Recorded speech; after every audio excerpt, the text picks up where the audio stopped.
Halo sahabat belajar, jumpa kembali kita dalam catatan si perantau. Salam belajar. Pada kesempatan kali ini, Mr. Rantau akan menyampaikan informasi tentang hakikat negara, bangsa, dan tanah air. Baik, langsung saja kita masuk pada poin yang pertama, yaitu pengertian negara, bangsa, dan tanah air. Negara adalah suatu organisasi manusia atau kumpulan manusia yang berada di bawah pemerintahan yang sah. Bangsa adalah orang-orang yang memiliki persamaan latar belakang sejarah, pengalaman, dan perjuangan dalam mencapai hasrat untuk bersatu dalam mencapai cita-cita. Sedangkan yang dimaksud dengan tanah air adalah tempat di mana seseorang dilahirkan, hidup, dan memperoleh kehidupan. Istilah tanah air disebut juga tanah tumpah darah. Jadi dapat disimpulkan, yang dimaksud dengan negara itu merujuk kepada organisasinya, organisasi kekuasaan. Bangsa adalah manusianya, manusia yang mendiami, hidup di suatu wilayah negara, atau yang menjalankan organisasi negara, di mana bangsa Indonesia terdiri dari berbagai macam suku bangsa. Sedangkan tanah air adalah tempat di mana bangsa dan negara itu ada. Baik, itu adalah pengertian negara, bangsa, dan tanah air. Sekarang pertanyaannya, bagaimana berdirinya suatu negara? Ada banyak teori tentang ini, tapi kali ini akan dijelaskan secara umum lahirnya suatu negara, terutama negara Indonesia.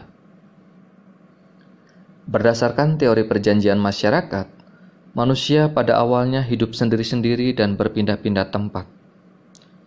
Kesendirian hidup manusia ternyata sangat menyulitkan, sehingga kemudian saling bekerja sama dan kemudian terbentuklah kelompok manusia. Kelompok manusia tersebut bersepakat untuk hidup bersama dan membuat aturan yang ditaati bersama, serta memiliki pemimpin yang mengarahkan, dan kemudian semakin berkembang, dan dari situlah terbentuk suatu negara. Demikian juga lahirnya negara Indonesia. Terbentuk dari kelompok-kelompok kecil, lalu kemudian membentuk kelompok sosial menjadi masyarakat desa, kesukuan, lalu berkembang menjadi kerajaan, lalu menjadi daerah koloni atau daerah jajahan bangsa barat, lalu kemudian terintegrasi, terbentuk kembali menjadi negara, yaitu Negara Kesatuan Republik Indonesia. Tepatnya pada tanggal 17 Agustus tahun 1945, Indonesia memproklamasikan diri sebagai negara yang merdeka. Baik, itu sekilas tentang lahirnya suatu negara. Sekarang kita masuk pada poin berikutnya, yaitu tentang fungsi dan tujuan negara. Fungsi negara secara umum adalah sebagai berikut. Pertama, fungsi keamanan dan ketertiban. Artinya, negara senantiasa berupaya menjaga keamanan dan ketertiban. Kedua, fungsi kesejahteraan dan kemakmuran. Artinya, negara berupaya mewujudkan kesejahteraan dan kemakmuran seluruh warganya. Ketiga, fungsi pertahanan. Artinya, negara berupaya mempertahankan keutuhan wilayahnya. Keempat, fungsi keadilan. Artinya, negara berupaya mewujudkan keadilan bagi seluruh warganya.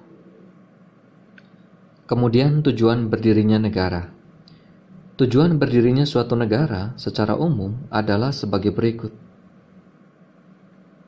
Pertama, menciptakan kekuasaan negara secara demokratis. Kedua, mencapai perdamaian dunia. Ketiga, menjamin hak dan kebebasan manusia. Keempat, mewujudkan keadilan sosial. Dan yang kelima, mencapai kesejahteraan bersama. Lalu, bagaimana dengan tujuan negara Indonesia? Tujuan negara Indonesia tercantum dalam teks pembukaan UUD NRI tahun 1945, tepatnya pada alinea yang keempat, yaitu: pertama, melindungi segenap bangsa dan tumpah darah Indonesia. Kedua, memajukan kesejahteraan umum. Ketiga, mencerdaskan kehidupan bangsa. Dan yang keempat, ikut serta melaksanakan ketertiban dunia yang berdasarkan perdamaian abadi dan keadilan sosial.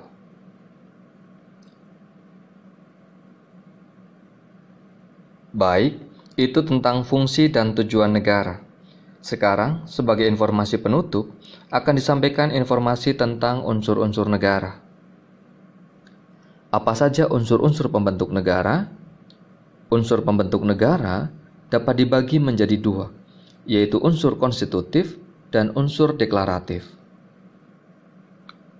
Unsur konstitutif adalah unsur pokok atau unsur yang wajib ada jika ingin mendirikan suatu negara.